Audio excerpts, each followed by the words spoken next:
नमस्कार दोस्तों, मैं हूं आपका होस्ट सूरज कुमार और आप देख रहे हैं IGNOU IQ Hindi YouTube channel. आज हम बात करेंगे BPAG 172 जिसका शीर्षक है शासन, मुद्दे और चुनौतियां। इसमें हमने ऑलरेडी इकाई 7 तक पढ़ लिया है जिसके सारे वीडियोस प्लेलिस्ट में अवेलेबल है। आज हम बात करेंगे इकाई 8 की जिसका शीर्षक है सूचना और संचार प्रौद्योगिकी और शासन। अगर आपको BPAG 172 का कल के एग्जाम के लिए नोट्स चाहिए या क्वेश्चन बैंक चाहिए तो दिए गए नंबर पर फोन करके या व्हाट्सएप पर मैसेज करके आप अपना नोट्स या क्वेश्चन बैंक परचेज कर सकते हैं। तो आइए बिना किसी देरी के शुरू करते हैं आज का हमारा टॉपिक, सूचना और संचार प्रौद्योगिकी और शासन। तो आइए देखते हैं आपके टॉपिक में क्या क्या दिया गया है। सबसे पहला दिया गया है सूचना और संचार प्रौद्योगिकी अवधारणात्मक ढांचा। तो आइए इसको जानते हैं कि सूचना क्या है, संचार क्या है। देखिए, अगर बात करें सूचना की तो सूचना का अर्थ होता है यानी सूचना प्रौद्योगिकी, आपने सुना होगा IT, इंफॉर्मेशन टेक्नोलॉजी या कम्युनिकेशन टेक्नोलॉजी, तो दोनों का कॉम्बाइंड रूप कहलाता है ICT, information and communication technology यानी सूचना और संचार प्रौद्योगिकी। बारी बारी से जानते हैं सूचना क्या है और संचार क्या है। सूचना का अर्थ होता है इंफॉर्मेशन, वो इंफॉर्मेशन जो हमें मिलती है या हम किसी को देते हैं। एग्जाम्पल के लिए मान लीजिए कि हम लोग फेसबुक चलाते हैं, तो फेसबुक का अकाउंट जब हम लोग ओपन करते हैं, क्रिएट करते हैं, तो उसके लिए हमें फेसबुक को अपना कुछ इन्फॉर्मेशन देना पड़ता है, जैसे आपका फ़ोन नंबर या ईमेल ID। बिना उसके आप फेसबुक अकाउंट खोल नहीं सकते हैं। आपका नाम, आपकी एज, आपका डेट ऑफ बर्थ कितना है, आप कहाँ से हैं, सारी डिटेल्स, आपका प्रोफाइल पिक्चर, कवर पिक्चर, सारा डिटेल्स आपको देना पड़ता है। वैसे ही आप अगर ईमेल बनाते हो, ईमेल क्रिएट करते हो, जीमेल क्रिएट करते हो, तो उस पर भी आपको देना पड़ता है। किसी भी सोशल प्लेटफॉर्म पर अगर आप अपना अकाउंट क्रिएट करते हो, इंस्टाग्राम हो, ट्विटर हो, फेसबुक हो, स्नैपचैट, कहीं पर भी, तो वहाँ पे आपको अपना इन्फॉर्मेशन देना पड़ता है। वो इन्फॉर्मेशन कंपनी के पास डेटा के रूप में स्टोर किया हुआ रहता है। तो ये होता है इंफॉर्मेशन टेक्नोलॉजी। अब इसके कई सारे रूप हो सकते हैं, तो मैंने सोशल मीडिया की बात कही। अब जो वेदर फॉरकास्ट होता है, 4 दिन पहले जो है आपको सूचना मिल जाती है कि भारी झमाझम बारिश होने वाली है, तो ये भी इंफॉर्मेशन टेक्नोलॉजी का ही कमाल है, IT का ही कमाल है कि आपको वो सूचना दे देता है। इसका जो काम है ना, क्या होता है कि कंप्यूटर के प्रयोग से हम लोग करते हैं। इसमें क्या क्या करते हैं, किसी भी डेटा को एकत्रित करते हैं, कलेक्ट करते हैं। आई बात समझ में, जैसे कि फेसबुक को में हमने अकाउंट खोला तो फेसबुक ने हमारे डेटा को कलेक्ट किया, उस डेटा को फिर परिवर्तित कर सकते हैं, संसाधित कर सकते हैं, उसको स्टोर कर सकते हैं फ्यूचर के लिए। यानी कोई भी चीज़ का डेटा स्टोर हो सकता है आने वाले, जैसे कि बहुत सारे आपने देखा होगा फिल्मों में कि जो पुलिस होती है ना, पुलिस के पास सारे क्रिमिनल का डेटा होता है ठीक है। अब उस बेसिस पे वो क्या करता है कि अपराधी को पकड़ता है। अब मान लीजिए कोई क्राइम हुआ, कोई अपराध हुआ, तो सबसे पहले वो अपने डेटाबेस से सारे अपराधियों का लिस्ट निकालता है कि ऐसा अपराध किसने किया होगा। तो उनके पास भी एक डेटा सुरक्षित है जिसका प्रयोग वो समाज की भलाई के लिए करता है। उसके बाद उस डेटा का और भी यूज हो सकता है, तो डेटा को प्रसारित करना। जैसे कि देखिए, आपने देखा होगा कि जब भी हम अपने फ़ोन बगल में रखकर बात करते हैं कि मैं AC खरीदने वाला हूं, मैं फ्रिज खरीदने वाला हूं, तुरंत जो है आप फेसबुक खोलते हैं या इंस्टाग्राम खोलते हैं तो आपको AC और फ्रिज दिखने लगता है। क्यों?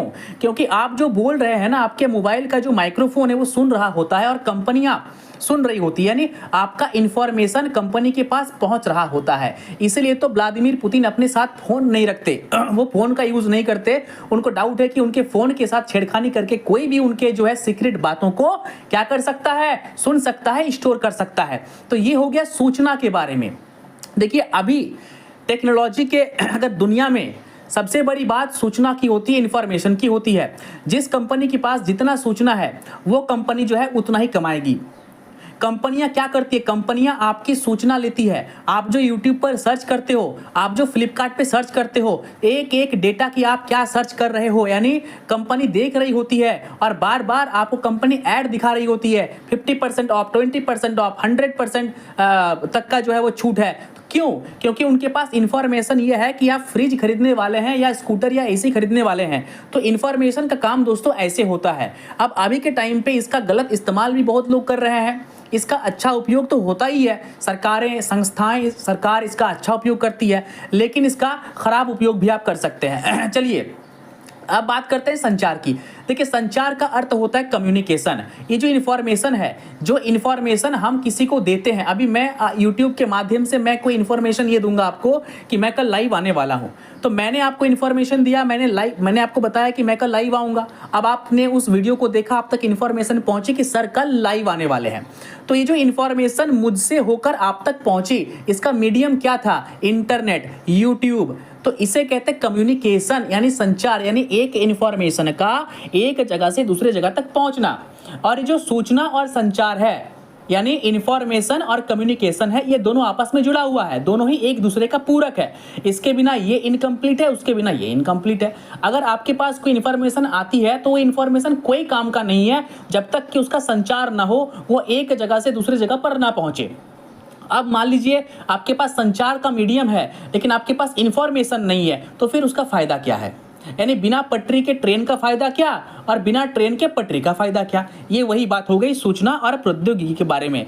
अभी आप देखिए कि सोशल मीडिया पर चुनाव के प्रचार होते हैं, तो क्या यही सब तो है इन्फॉर्मेशन एंड संचार, सूचना और संचार? आई बात समझ में? उम्मीद करते हैं आपको समझ में आ गया होगा। बाकी नोट्स में मैंने इसका जिक्र बहुत ही अच्छे से किया है, तो आप नोट्स परचेज कर सकते हैं। अगर आपको हैंड रिटर्न या पीडीएफ में असाइनमेंट चाहिए न्यू सेशन का, तो वो भी हमारे पास अवेलेबल है, वो भी आप ले सकते हैं।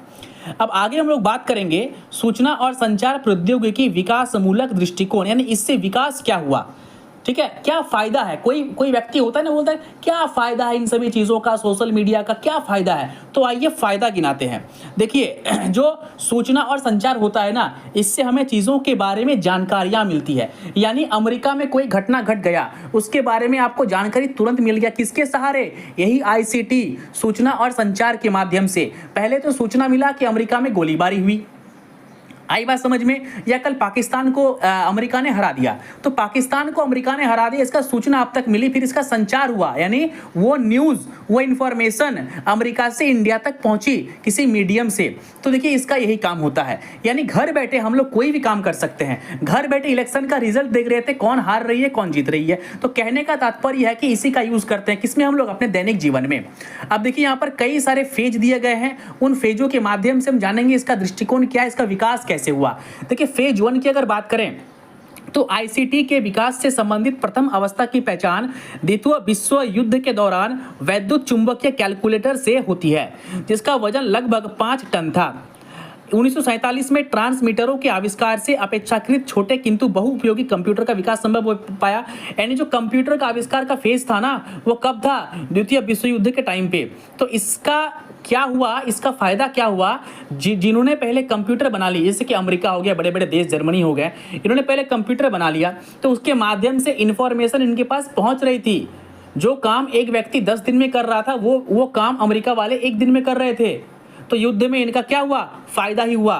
फेज 2 की बात करें तो 1970 के दशक में आईसीटी के विकास की दूसरी अवस्था पर्सनल कंप्यूटर, यानी पहले का कंप्यूटर बड़ा कंप्यूटर हुआ करता था, यानी एक कमरे जितना बड़ा कंप्यूटर। लेकिन टेक्नोलॉजी के आने से क्या हो गया? पीसी, पर्सनल कंप्यूटर, जो हमारे टेबल पे रहता है, वो आ गया। एक छोटे से चिप में सारा का सारा डेटा जो है आ गया। पहले डेटा को स्टोर करने के लिए बड़े बड़े कमरे हुआ करते थे, बड़े बड़े हॉल हुआ करते थे, लेकिन अभी एक छोटे से चिप में, जो आपके नाखून के बराबर होता है, उससे भी छोटा होता है, उसमें सारा इंफॉर्मेशन स्टोर हो रहा है। अब फेज 3 की बात करें तो इससे क्या गया? माइक्रो प्रोसेसर, यानी सीपीयू का और जो है क्या बढ़ गया? प्रोसेसर बढ़ गया, प्रोसेसिंग करने का मेमोरी बढ़ा दिया गया और अधिक काम होने लगे। आगे बढ़ेंगे फेज 4 में। फेज 4 में क्या आ गया? मोबाइल फोन आ गया, नेटवर्क आ गया, नेटवर्किंग आ गया, घर बैठे किसी को फोन कर सकते हैं, वायरलेस फोन आ चुका है। फेज 5 की बात करें तो ये वही है, 5वीं अवस्था में वायरलेस के विकास से संबंधित है, यानी बिना तार के आप मोबाइल फोन का यूज कर सकते हैं। तो ये पूरा विकास धीरे धीरे विकास हुआ। एक बड़ा रूम जितना कंप्यूटर से आज कंप्यूटर एक छोटा सा एप्पल का मैकबुक जितना आ चुका है। तो सोचिए हमने कितना डेवलप किया, और हम जितना डेवलप कर रहे हैं, हमारा इंफॉर्मेशन और सूचना टेक्नोलॉजी प्रौद्योगिकी और आगे बढ़ रही है। चलिए नेक्स्ट में जाते हैं, सूचना और संचार प्रौद्योगिकी भारत में, इसकी पहल की बात करेंगे कि भारत में क्या हुआ, कब से हुआ, नहीं हुआ। देखिए 1970 में भारत सरकार द्वारा इलेक्ट्रॉनिक्स विभाग स्थापित किया गया, कई कई कंपनियों को लगाया गया हेल भेल। 1977 में भारत सरकार ने राष्ट्रीय इंफॉर्मेटिक्स केंद्र NIC की स्थापना करके ई शासन के कार्यान्वयन की दिशा में पहला कदम उठाया। यानी ई शासन यानी सरकार कोई भी काम करती थी तो टीवी रेडियो के माध्यम से जो है वो प्रसारित किया जाता था, जनता तक बताया जाता था। इससे पहले जब भारत में इंफॉर्मेशन टेक्नोलॉजी नहीं हुआ करती थी तो उस टाइम सरकार की खबरें अखबारों के माध्यम से, ठीक है, पत्रिका के माध्यम से लोगों तक पहुंचती थी। लेकिन जैसे ही इस इंफॉर्मेशन एंड टेक्नोलॉजी का आविष्कार हुआ तो सूचनाएं टीवी पर और रेडियो संदेश पर पहुंचने लगी। अभी बात करें तो अभी तो एकदम लग्जरी मोबाइल आ चुका है भैया, यूट्यूब प्ले कीजिए और तुरंत लाइव न्यूज घर बैठे देख लीजिए। बहुत सारे ऐप आ गए हैं जो आपको दिखाएंगे, जियो सिनेमा, जियो टीवी वगैरह। 1980 की बात करें तो 1980 में सरकारी दफ्तरों में भारत में कंप्यूटर लगना शुरू हो चुका था। राजीव गांधी को इसका श्रेय जाता है कि राजीव गांधी जी ने कांग्रेस की सरकार में जो है वो भारत में कंप्यूटर को लाए और सभी सरकारी जगहों में कंप्यूटर को लगा दिया। अब बात कर रहे हैं 1987 में। 1987 में सूचना विज्ञान केंद्र नेटवर्क की स्थापना की गई, ठीक है। इसके प्रणाली को और सुधार किया गया, ई शासन को बढ़ावा दिया गया। सभी कार्य किस पर होने लगे? कंप्यूटर पर होने लगे। जो काम पहले पेन पेपर पर हुआ करते थे वो काम अब कंप्यूटर पे होने लगे। तो इस तरीके से क्या हो गया, इसका विकास हुआ। आई बात समझ में? इसको थोड़ा सा पढ़ लीजिएगा। यहाँ पर कुछ कुछ लक्ष्य दिए गए हैं, लक्ष्यों के बारे में आपको जानना है और पढ़ना है। आइए आगे बढ़ते हैं। देखिए यहाँ पे क्या बोला है, हाल ही में ICT का प्रयास। ICT यानी इंफॉर्मेशन एंड कम्युनिकेशन टेक्नोलॉजी में क्या हुआ, डिजिटल इंडिया पहल। आपको याद होगा जब 2014 में पहली बार नरेंद्र मोदी प्रधानमंत्री बनकर हमारे समक्ष आए तो उन्होंने डिजिटल इंडिया को बढ़ावा दिया। डिजिटल इंडिया यानी इंडिया को डिजिटल करना, सभी चीज़ों को डिजिटल करना, यानी ई-कॉमर्स को बढ़ावा दिया गया। ऑनलाइन बहुत सारे ऐप आने लगे, ओला आया, उसके बाद जोमेटो आया, स्विगी आया। इससे पहले ये सब नहीं था। यानी डिजिटल इंडिया के आने से लोगों को बहुत फैसिलिटी मिल गया। पहले अगर एक मोटरसाइकिल खरीदना पड़ता था तो आपको 1 लाख रुपए ले जाना पड़ता था अपने साथ में कैश। लेकिन अभी क्या हो गया, अभी आ चुका है फोन पे, जीपे, पेटीएम, भीम UPI, ये सभी प्लेटफॉर्म आ चुके हैं। तो यहाँ से आप क्या कर सकते हैं, ट्रांजैक्शन कर सकते हैं घर बैठे। और आगे बढ़ा दुनिया और वैश्वीकरण हुआ। क्या आ गया, पेपल अकाउंट यानी इंटरनेशनल ट्रांजैक्शन के लिए। अमेरिका से कोई व्यक्ति आपको पैसा भेजेगा तो गूगल पे, फोन पे से नहीं होगा, क्योंकि गूगल पे, फोन पे सिर्फ भारत में चलती है। लेकिन अमेरिका का कोई व्यक्ति अगर आपको पैसा भेजेगा तो किस पर भेजेगा, पेपल अकाउंट पर भेजेगा आपको। तो ये भी फैसिलिटी आ चुका है, हर चीज़ डिजिटल हो गया। चलिए आगे बढ़ेंगे, आगे बढ़ते हैं। गांव-गांव तक इंटरनेट पहुंचा, गांव-गांव तक ब्रॉडबैंड पहुंच गया, जिससे इंटरनेट की स्पीड क्या हो गई और बढ़ गई। अभी देखिए हम लोग 5G यूज़ कर रहे हैं फ्री पॉकेट में, पैसा उतना नहीं लग रहा है, पैसा बहुत कम लग रहा है, अनलिमिटेड 5G यूज़ कर रहे हैं। तो यही है, जियो आया, 4G लेके आया, तो क्या हो गया, एक बहुत ही ज़्यादा रेवोल्यूशन आया हमारे इंडिया के मार्केट में। अब बात करते हैं स्मार्ट शहर। स्मार्ट शहर मोदी जी का ही कॉन्सेप्ट था। स्मार्ट शहर के कॉन्सेप्ट से, उसके माध्यम से, इस योजना से कई शहरों को स्मार्ट किया गया, यानी स्मार्ट सिटीज़ का गठन किया गया। अब स्मार्ट सिटी में क्या था, स्मार्ट सिटी का मतलब होता है कि उस शहर में सारी सुख सुविधाएं आपको मिलेगी, यानी शहर स्मार्ट होगा, परिवहन अच्छे होंगे, ऊर्जा का संचार अच्छा होगा, सार्वजनिक सेवाओं की गुणवत्ता अच्छी होगी, यानी सरकारी हॉस्पिटल, सरकारी स्कूल काफ़ी डिजिटल हो जाएंगे, काफ़ी अच्छे हो जाएंगे। लेकिन मुझे लगता है कि इसमें जो है स्मार्ट सिटीज़ के माध्यम जो बात है उसमें मोदी सरकार बिल्कुल नाकाम रही। स्मार्ट तो कई सारे शहर हुए जो पहले से ही ऑलरेडी स्मार्ट थे, उन्हें स्मार्ट किया गया। जैसे कि हमारे रांची को स्मार्ट सिटी बनाने की बात की गई थी, जबकि रांची स्मार्ट सिटी बना नहीं। स्मार्ट सिटी का कॉन्सेप्ट था कि स्कूलों में भी डिजिटलीकरण होगा, जो कि नहीं हुआ। इसमें मोदी की सरकार जो है वो बिल्कुल भी पूरी तरीके से फेल हो गई, पूर्ण रूप से नहीं कर पाई। कुछ क्षेत्रों में कर पाई, ई-कॉमर्स में कर पाई, ट्रांजैक्शन पेमेंट के क्षेत्र में कर पाई, लेकिन स्कूल कॉलेज को वो नहीं कर पाया। तो स्मार्ट शहर ये था। अब देखिए, भारत सरकार द्वारा 25 जून 2015 को स्मार्ट सिटी मिशन की शुरुआत की गई। यह शहरी नवीकरण और पुरानी परिस्थिति से नई सुविधा में बदलने की बात की गई थी। पूरे देश भर में 100 शहरों को चुना गया स्मार्ट सिटी बनाने के लिए। Internet of things. अब ये इंटरनेट ऑफ थिंग्स क्या है, आइए समझते हैं। देखिए, इंटरनेट ऑफ थिंग्स की बात करें ना तो समझिए कि ये टेलीकॉम सेक्टर से जुड़ा हुआ है, जिसमें आपका इंफॉर्मेशन रहता है। क्या रहता है? आपका इंफॉर्मेशन। ये कनेक्ट करता है एक चीज को दूसरे चीज से। जैसे कि मान लीजिए हम कहीं भी जाएंगे ना तो हमारा आधार नंबर पैन कार्ड से लिंक है, आधार अकाउंट से लिंक है। यानी आप अपना आधार कार्ड के सहारे ही, आपके पास एटीएम नहीं है, आपके पास बैंक अकाउंट नहीं, आपके पास कुछ नहीं है, लेकिन आप आधार कार्ड के माध्यम से, क्योंकि आधार कार्ड आपके पेन और बैंक से जुड़ा हुआ है, तो उस आधार कार्ड से आप दुनिया मतलब इंडिया में किसी भी कोने में जाकर पैसा का ट्रांजैक्शन कर सकते हैं। अब इसका मैं आपको एग्जांपल देता हूं। मैं गया था केदारनाथ, सोनप्रयाग, वहां पर एटीएम बिल्कुल नहीं था, नेटवर्क बिल्कुल नहीं था, ठीक है। तो बहुत मुश्किल से नेटवर्क आया, लेकिन अब पैसा कहां से निकाले भाई? कोई तो आपको पेमेंट वहां पे देगा नहीं फोन पे के माध्यम से। तो हमने क्या तरकीब निकाला, वहां पर एक सेंटर सरकार द्वारा खोला गया था, यानी पैसे के लिए, यानी एक मिनी बैंक था। अपना आधार कार्ड दिखाइए, फिंगरप्रिंट दीजिए और पैसा निकाल लीजिए अपने अकाउंट से। तो इस सुविधा को कहते हैं इंटरनेट ऑफ थिंग्स, यानी कई सारे डेटा को आपस में जोड़ दिया गया, कई सारे जो है संस्थाओं को, इलेक्ट्रॉनिक चीजों को एक साथ जोड़ दिया गया। यानी आपका सारा डेटा, आपका डेटा यहां भी जुड़ा हुआ है, इस कंपनी के पास भी है, उस कंपनी के पास भी है, क्योंकि आपके आधार कार्ड का नंबर डालते ही आपका सारा इंफॉर्मेशन सामने निकल कर आ जाएगा, क्योंकि आपका आधार नंबर आपके पैन कार्ड से, आपके बैंक अकाउंट से, सबसे जुड़ा हुआ है। आई बात समझ में? इंटरनेट ऑफ थिंग्स के आने के बाद करोड़ों में सेंसरों द्वारा पोषित अरबों में आसूचना पद्धतियों के साथ काम करना, लाखों एप्लीकेशन सॉफ्टवेयर शामिल हो गए। सॉफ्टवेयर के माध्यम से काम होने लगा, सॉफ्टवेयर में आपका डेटा स्टोर होने लगा, ठीक है। चलिए आगे बढ़ेंगे। अब आगे बढ़ते हैं, सूचना और संचार प्रौद्योगिकी समर्थ शासन। देखिए, सूचना और संचार प्रौद्योगिकी समर्थ शासन का अर्थ क्या होता है? पहले जितनी भी सरकारी योजनाओं का लाभ लोगों को मिलता था, उसमें डिजिटलीकरण बिल्कुल नहीं था, उसमें पारदर्शिता नहीं थी। यानी किसी व्यक्ति के लिए सरकार ने अगर 1,000 रुपए दिए तो वो बीच में बिचौलिया 200-300 रुपए खा गए, यानी उस व्यक्ति के पास कितना पहुंचा? सिर्फ और सिर्फ 600 रुपए पहुंचा। 400 रुपए कोई अफसर खा गया, कोई दलाल खा गया, बीच में कोई बिचौलिया है, मीडिएटर है जो बात करता है आपको दिलवा देंगे 1,000, वो पैसा खा लिया। लेकिन डिजिटलीकरण होने से, सूचना और संचार के बढ़ने से ये क्या हो गया? इसमें पारदर्शिता आ गई। सरकार अब आपको पैसा सीधे आपके बैंक अकाउंट पर भेजती है, यानी बीच में कोई बिचौलिया, कोई दलाल बिल्कुल ये नहीं कह सकता या बोल सकता कि मुझे पैसे दो या मैं पैसे लूंगा। आई बात समझ में?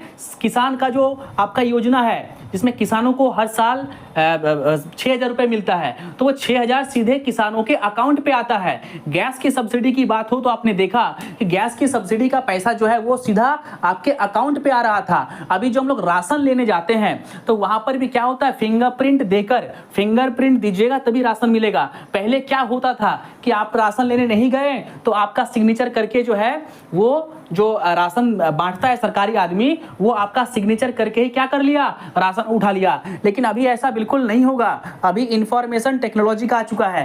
पहले क्या था? हर दफ्तर में, ऑफिस में आपको एंट्री करने के लिए, अपना उपस्थिति दर्ज कराने के लिए क्या करना पड़ता था? सिग्नेचर करना पड़ता था। लेकिन अभी बायोमेट्रिक के आ जाने से कोई भी व्यक्ति ऐसा नहीं कर सकता, यानी बिना छुट्टी लिए एब्सेंट नहीं कर सकता। आपको अपना बायोमेट्रिक जाके वहां पे देना ही पड़ेगा, ठीक है। आई बात समझ में? तो ये हो गया उसका समर्थ शासन, यानी शासन में आईसीटी आ चुका है, इंफॉर्मेशन एंड टेक्नोलॉजी आ चुका है।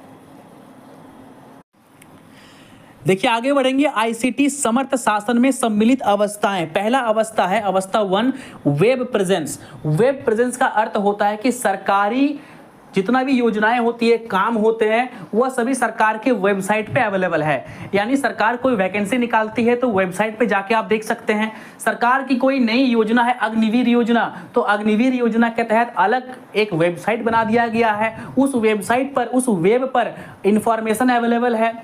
आयुष्मान भारत की बात करें, आयुष्मान कार्ड की बात करें, तो आयुष्मान कार्ड में आयुष्मान भारत का अलग एक एप्लीकेशन आता है, मतलब आपका वेबसाइट आता है, वहां पे जाके उसके संबंधित जानकारी ले सकते हैं। सरकार की सभी कार्यकलापों की जानकारी आरटीआई उसके वेब पे अवेलेबल है। आप ऑनलाइन आरटीआई करके जान सकते हैं कि सरकार क्या काम कर रही है, क्या नहीं कर रही है। अवस्था 2 की बात करें तो अंतःक्रियात्मक उपस्थिति। अंतःक्रियात्मक उपस्थिति अंत क्रिया यानी अंदर की क्रिया, यानी सभी चीजें, जैसे कि मान लीजिए ऑनलाइन जो हम लोग काम करवाते हैं, अभी क्या हो चुका है, ऑनलाइन हम लोग टैक्स जमा करते हैं, जीएसटी जमा करते हैं, ऑनलाइन जो है अपना घर का टैक्स वगैरह, भूमि लगान कर वगैरह हम लोग देते हैं। तो ये सभी किस में आता है, अंत क्रियात्मक उपस्थिति में आता है। अवस्था 3 की बात करें तो संचालन उपस्थिति। संचालन उपस्थिति का अर्थ होता है कि हम लोग इंटरनेट से जो लेन देन कार्य को पूरा करते हैं, यानी वित्तीय सेवा की बात करें तो वो करते हैं, तो वो आता है किसमें, संचालन, कार्य का संपादन करना, कार्य को कंप्लीट करना। मेल पर ही हम लोग बोल देते हैं मुझे भेज दो मैं चेक कर लूंगा, बोलते हैं ना हम लोग, यही चीज है। हमारे पास कोई दिक्कत आती है, अब इग्नू से आप लोग है, अब कई बार क्या होता है कि आप असाइनमेंट सबमिट करते हैं तो आपका मार्क्स भी नहीं जुटता, तो आप क्या करते हैं, घर बैठे इग्नू को मेल करते हैं और इग्नू घर बैठे आपके प्रॉब्लम का सॉल्यूशन निकाल देती है। तो ये सभी किस में होता है, संचालन, कार्य निष्पादन में। आगे आपका टॉपिक है शासन में सूचना और संचार प्रौद्योगिकी के चुनौतियां क्या क्या है। देखिए सबसे पहला चुनौती आप जानते होंगे, जामताड़ा का आपने नाम सुना होगा, जामताड़ा। जामताड़ा का वेब सीरीज भी आपने देखा होगा। जामताड़ा झारखंड में है और मेरे घर से लगभग आपका 150 किलोमीटर दूरी पर स्थित है जामताड़ा। मैं झारखंड से हूँ और जो है वो बगल में जामताड़ा, हमारे एक जिला है जामताड़ा। तो अगर वहाँ की बात करें तो आपको पता होगा कि कैसे लोगों को फ़ोन करके, मैं बैंक वाला बोल रहा हूँ, मैं यहाँ से बोल रहा हूँ, आपका एटीएम कार्ड ब्लॉक हो गया, देखिए आपके फ़ोन पे एक ओटीपी गया होगा। इस तरीके के फ्रॉड कॉल्स हमारे पास अक्सर आते हैं और हम लोग भोले भाले जनता जो है उन्हें बैंक वाले समझ लेते हैं और उनके अकाउंट से पैसे निकल जाते हैं। तो सबसे पहले इसको पढ़ाने से पहले मैं आपको बताना चाहूँगा, अपना बैंक अकाउंट का नंबर, आपका जो कोई ओटीपी कोई नहीं मांग सकता, बैंक का मैनेजर भी आपसे आपका नहीं मांग सकता। हाँ, अगर कोई बैंक में आपका इशू आ चुका है तो वो अलग बात है, वो आपको फेस टू फेस मांगेगा। अगर कभी भी आपको कोई फ्रॉड कॉल आए तो सबसे पहले अपना कोई भी इंफॉर्मेशन उन्हें मत दीजिए। आपके फ़ोन पर कोई ओटीपी आए, वो ओटीपी भी उनको नहीं बोलना, चाहे वो कितना आपको बोले कि आपका लिमिट खत्म हो गया है, हम क्रेडिट कार्ड से बोल रहे हैं, आपको फाइन लग जाएगा, आपका एटीएम ब्लॉक हो चुका है, आपका अकाउंट फ्रीज हो चुका है, कितना कुछ बोले, आपका लॉटरी लग चुकी है, अरे कितना कुछ बोले, आपको अपना ओटीपी शेयर नहीं करना है, आपको अपना आधार कार्ड नंबर नहीं देना है, आपको आधार कार्ड की कोई भी बोलेगा ना 4 डिजिट लास्ट वाला बोलिए, नहीं बोलना है। आई बात समझ में? आपको बैंक अकाउंट का नंबर आपसे पूछा जाएगा, वो भी आपको नहीं बोलना है। देखिए चुनौतियां यही है कि साइबर क्राइम, पहला है साइबर क्राइम बहुत ज़्यादा बढ़ चुका है, यानी इंफॉर्मेशन टेक्नोलॉजी से, कम्युनिकेशन टेक्नोलॉजी से फ़ायदा हुआ है तो नुकसान भी हुआ है।